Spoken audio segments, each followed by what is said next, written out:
jaji omai ila sangia asali weko bataralatu.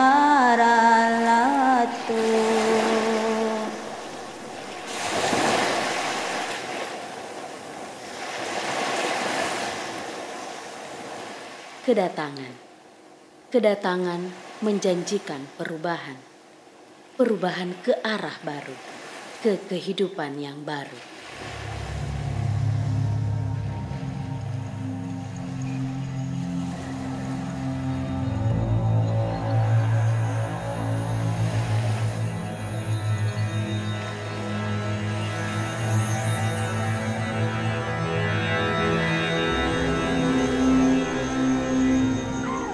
Kedatangan orang-orang Melayu dan bangsa-bangsa Eropa ke pesisir barat Sulawesi Selatan untuk mencari rempah-rempah dikisahkan dalam Lontara.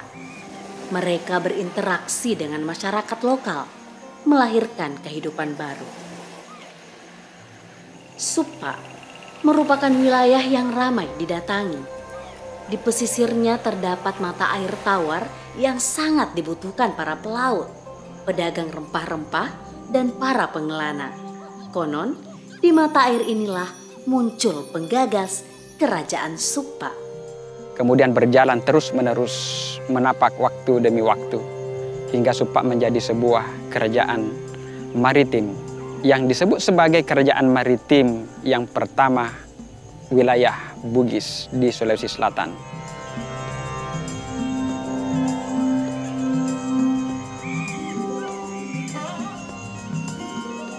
Pada periode berikutnya, kedatangan pengelana Portugis Antonio de Paiva dan Manuel de Pinto ke pesisir barat Sulawesi Selatan untuk mencari kayu cendana menginspirasi orang-orang Eropa menginjakkan kaki ke Sulawesi Selatan.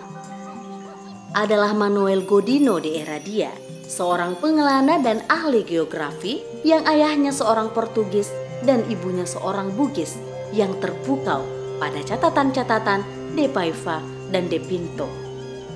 Konon, Heredia melakukan perjalanan dari Suppa untuk menelusuri perjalanan orang tuanya, untuk mencari leluhurnya. Dalam keterangan Heredia, dia menemukan bahwa di Bacu Kiki dia menemukan chapel, menemukan gereja kecil. Itu penjelasan bahwa pada tahun 1540-an sudah terjadi interaksi antara orang Bacu Kiki dengan orang-orang yang berasal dari Eropa.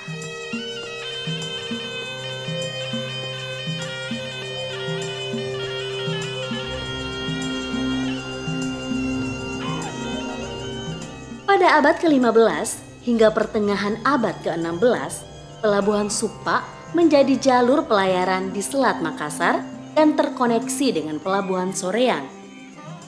Pelabuhan kembar ini setara dengan pelabuhan Siang. Konon, ketiga pelabuhan itu merupakan jelmaan negeri purba Wewandriu.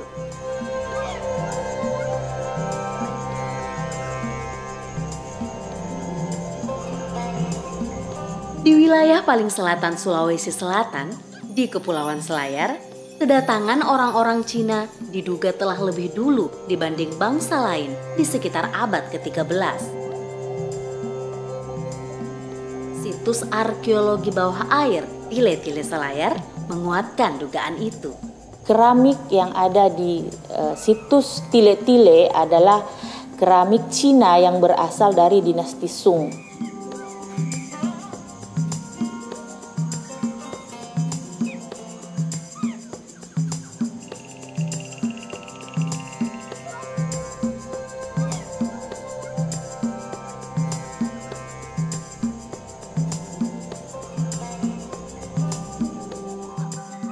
Jangkar, meriam raksasa, dan gong negara merupakan benda arkeologis yang ditemukan di Kepulauan Selayar. Ini menjelaskan bahwa Kepulauan Selayar memang merupakan wilayah kedatangan banyak bangsa. Salah satu temuan arkeologis yang fenomenal di Kabupaten Selayar adalah gong negara. Ini bahkan telah menjadi ikon bagi Kabupaten Selayar. Gong Nekara ini diperkirakan adalah bagian dari budaya perunggu dari kerajaan Dongson di Vietnam Utara dan diperkirakan sampai ke Pulau Selayar sekitar kurang lebih 2000 tahun yang lalu.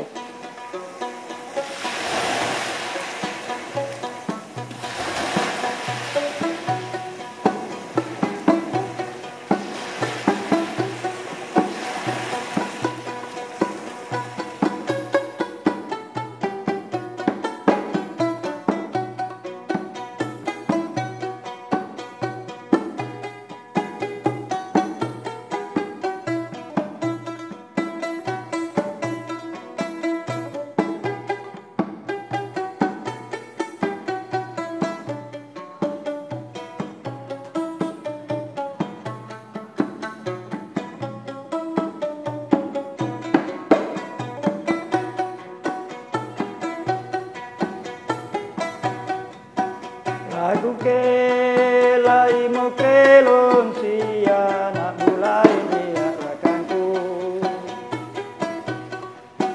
mulai dia rakanku siya. Orang-orang percaya Pelabuhan Selayar, Pelabuhan Kembar Supa dan Soreang, serta Pelabuhan Siang lebih maju dibanding Pelabuhan Sumba Opu pada masanya. Ketika Kerajaan Goa hendak memajukan Pelabuhan Sumba Opu, peran Pelabuhan Kembar Supa dan Soreang serta Pelabuhan Siang ditiadakan. Kedatangan orang-orang Goa dan Talo ke wilayah barat Sulawesi Selatan untuk melakukan penaklukan telah menghancurkan dominasi perdagangan di Pelabuhan Supa, Pelabuhan Soreang, dan Pelabuhan Siang. Itu juga berkenaan dengan jatuhnya Malaka tahun 1511. Jatuhnya Malaka tahun 1511 memungkinkan pengaruh Malaka direbut oleh Makassar.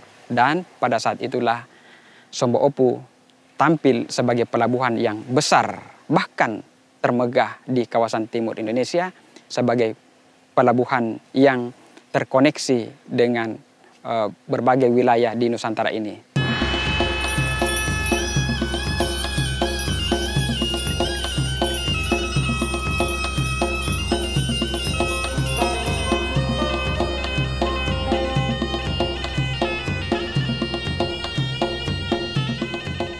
Di pertengahan abad ke-16 hingga abad ke-17, Pelabuhan Sumba Opu menjadi pusat perdagangan dan menjadi pelabuhan utama di jalur rempah.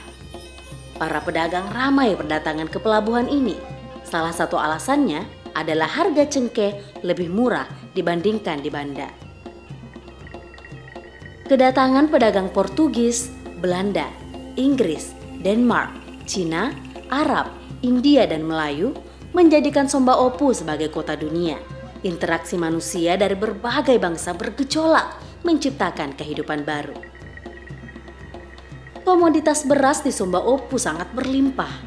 Diangkut ke Malaka, Maluku, Ambon, Banda, dan daerah-daerah lain.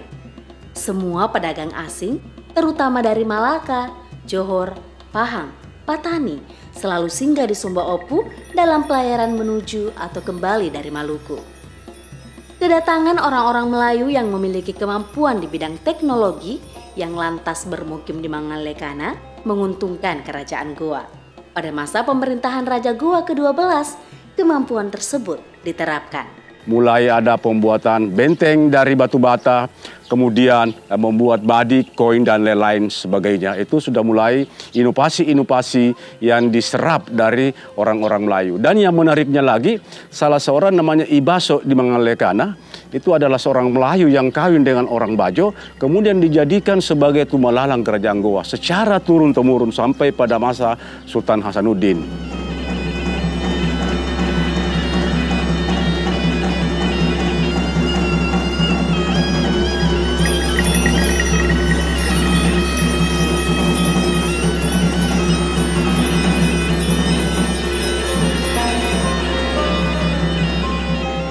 Sebelum kedatangan orang Belanda, orang Portugis telah membuka kantor dagang di Sumba Opu. Ketika orang Belanda datang atas izin Raja Goa, mereka membuka pula kantor dagang dan mempengaruhi raja agar memutuskan hubungan niaga dengan Portugis. Raja tidak setuju, Belanda tidak senang. Hubungan kedua belah pihak pun diwarnai ketegangan. Pada masa itu Raja Goa itu tidak memihak antara pedagang satu dengan pedagang yang lainnya. Sehingga karena VOC ini ingin monopoli perdagangan rempah di Indonesia bagian timur, maka diteruskanlah Raja Goa. Bahkan pada masa itu ada 2 sahabat Raja Goa kalau tidak salah yang dibunuh oleh Belanda. Konflik yang meruncing, kata tak lagi bisa tersambung. Kedatangan tentara-tentara VOC menyulut perang.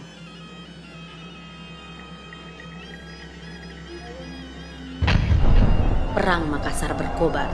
Benteng Somba Opu dan 14 benteng pertahanan lainnya dimusnahkan VOC, kecuali Benteng Jumpanda. Salah satu kota dan pelabuhan terkuat di Nusantara akhirnya terkubur dalam tanah.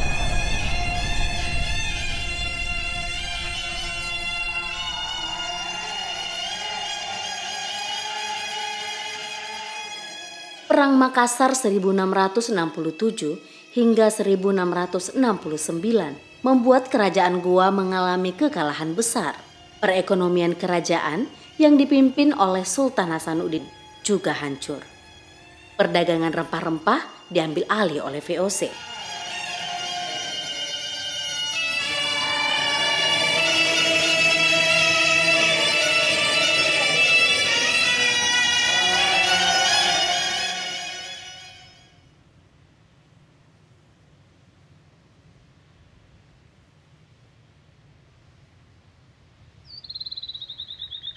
Benteng Jumpandang dijadikan kantor pemerintahan VOC di Sulawesi Selatan, juga sebagai gudang rempah-rempah dan kediaman gubernur VOC, Spilman. Untuk mengabadikan nama tanah kelahiran Spilman, Benteng Jumpandang berganti nama menjadi Fort Rotterdam.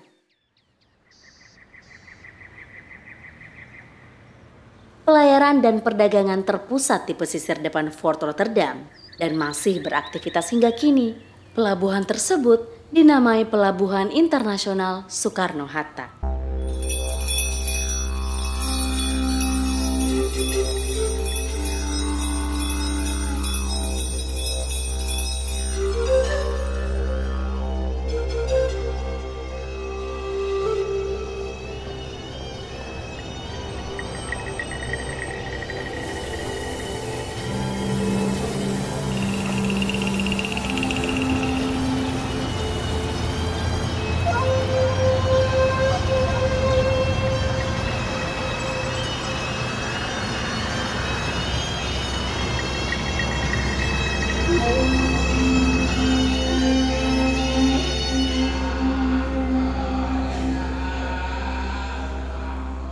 Di masa kolonialisme, beberapa wilayah perdagangan di Sulawesi Selatan diaktifkan kembali.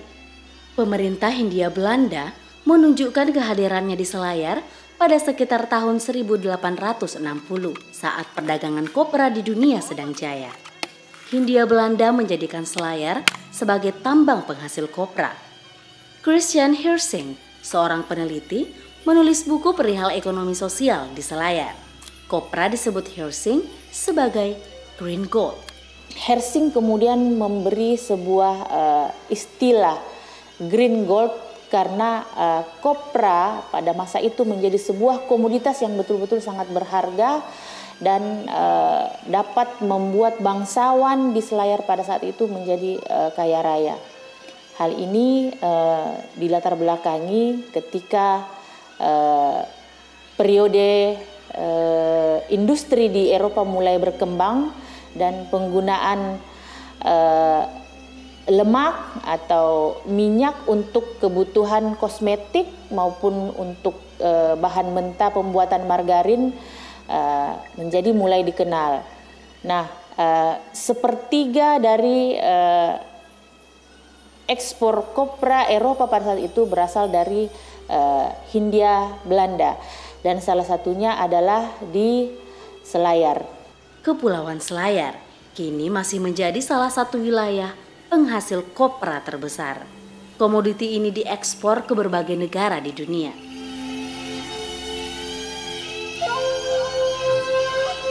Meredupnya pelabuhan Somba Opu menghidupkan kembali pelabuhan kembar Supa dan Soreang di Parepare. Pelabuhan ini meraih kembali posisinya sebagai pelabuhan pelayaran dan perdagangan seperti di abad ke-15. Kini, pelabuhan Soreang terus berkembang menjadi pelabuhan internasional kedua di Sulawesi Selatan.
Kedatangan orang-orang untuk berdagang rempah-rempah di masa lampau memunculkan kisah baru peradaban. Suku bangsa dari berbagai belahan benua dengan kebudayaannya masing-masing terlibat dalam aktivitas perdagangan rempah. Jejak jalur rempah tidak sekedar merupakan sabuk ekonomi, tapi juga menjadi arena interaksi antar manusia yang melahirkan kebudayaan baru. Jalur rempah memang kita lihat sebagai sabuk ekonomi dan juga ada pertukaran budaya di dalamnya. Jadi misalnya kita lihat sekarang rempah-rempah kita, komoditi kita ini, bagaimana bangsa-bangsa Arab, bangsa Cina dan Eropa yang datang di Nusantara, itu kita bisa lihat dari hasil ciri khas makanan mereka. Mereka ada nasi kebuli yang bisa kita rasakan bahwa itu bukan budaya asli kita, tapi ada akulturasi di negeri kita ini dengan makanan yang ada dari bangsa lain. Akulturasi budaya yang tersebar di wilayah Nusantara merupakan dampak dari perdagangan rempah-rempah di masa lampau. Kesenian, kuliner, arsitektur, dan lain-lain saling berinteraksi dan saling mempengaruhi, lalu menjelma hal yang baru yang hingga kini bertahan dan digemari masyarakat. Kita lihat coto Makassar. Coto Makassar itu tidak asli dari orang Sulawesi Selatan saja, tapi ada campuran rempah. Daging makanannya orang Portugis dulu, lebih banyak dikonsumsi orang Portugis. Tapi kita kayak mencampur dengan istilah sop. Sop ini dibuat, dicampur dengan daging-daging, akhirnya jadi coto Makassar. Itu hasil akulturasi itu.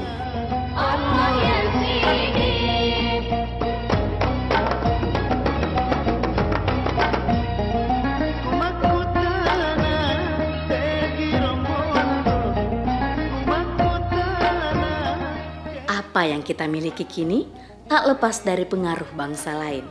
Inilah wajah kita yang senantiasa terbuka menerima kedatangan bangsa lain sejak masa lampau. Kedatangan berbagai suku bangsa ke Sulawesi Selatan untuk berdagang rempah-rempah merupakan jejak yang terus digerakkan waktu untuk turut menyusun masa depan.